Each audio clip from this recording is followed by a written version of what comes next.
বিবি পায়রা পায়রা, বিবি পায়রা পায়রা, বিবি পায়রা পায়রা, বিবি ও মামা, দেখো না আমার চুলটা হিরোর মতো লাগছে না?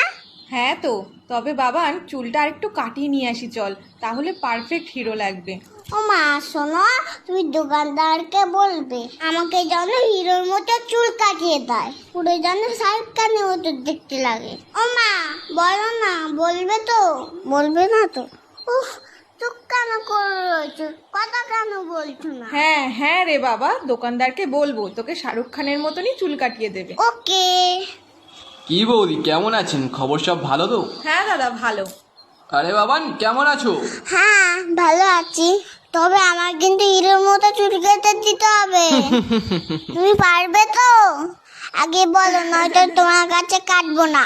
সব রকম কাটতে পারি আমি, তুমি এখানে এসে বসো। আমাকে একটু উঁচু করে দাও, আমি তো মুখটাই দেখতে পাচ্ছি না। হ্যাঁ তাই তো, তুমি নামও, আমি উঁচু করে দিচ্ছি। দেখো আবার যেন সব চুল কেটে দিও না। আহ বাবা নড়ো না, কান টান কেটে যাবে কিন্তু।